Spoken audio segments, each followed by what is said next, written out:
Reconstructions జరుగుతూనే ఉంది.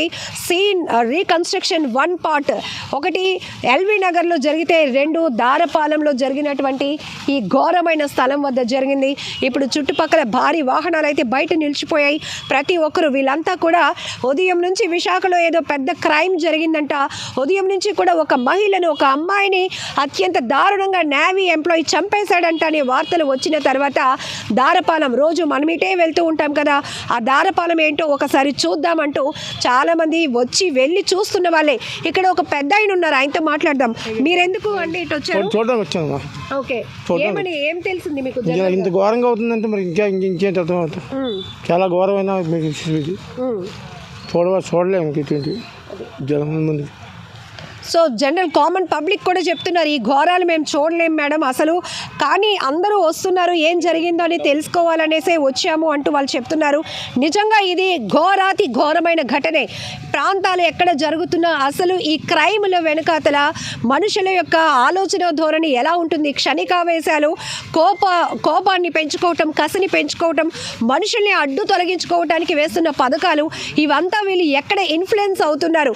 నిజానికి చాలా క్రైములు చూసాం, చాలా హత్యలు చూసాం, కానీ ఇంత దుర్మార్గంగా వ్యవహరించి, ఇంత క్రూరంగా, అత్యంత కిరాతకంగా వాళ్ళని చంపేయాలి అన్నంత కసితో వీళ్ళు చేస్తున్నటువంటి పథకాలు, ఆ ప్లాన్స్ చూస్తుంటే, మర్డర్ ప్లాన్స్ చూస్తుంటే మాత్రం నిజంగా ట్విస్ట్ల మీద ట్విస్ట్లే బయటపడుతున్నాయని చెప్పాలి.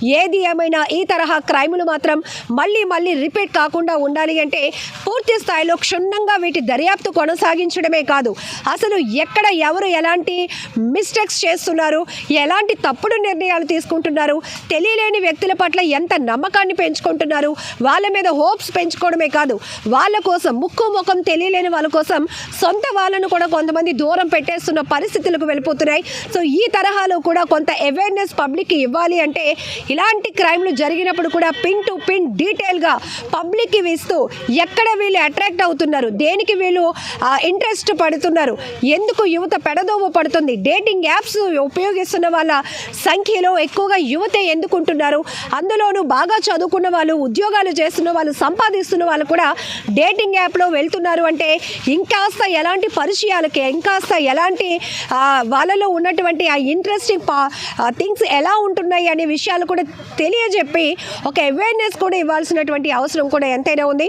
మొత్తానికి ఇంకా మరికొన్ని గంటల్లోనే పూర్తి స్థాయి మిస్టరీ వేడబోతోంది. ఇక పిన్ టు పిన్ కోసం ఏం జరిగిందో పూర్తి డీటెయిల్స్ కోసం 2 చోట్ల సీన్ రీకన్స్ట్రక్షన్స్ అయితే పోలీసులు నిర్వహించారు. నిందితుడు మాత్రం నోరు మెదపటం లేదు. ఎందుకు నువ్వు మౌనికను ఇంత ఘోరంగా, ఇంత దారుణంగా చంపేవంటూ మౌనిక బంధువులు కూడా నిలదీసే ప్రయత్నం చేశారు. బంధువులో ఒకరైన ఒక వ్యక్తి నిందితుడు రవీంద్రను గోపపైన, చెంపపైన చాలా గట్టిగా కొట్టి అడిగే ప్రయత్నం కూడా చేసినటువంటి పరిస్థితి కూడా ఉంది. ఏది ఏమైనా విశాఖలో ఘోరమైన ఘటనగా చెప్పాలి దీన్ని.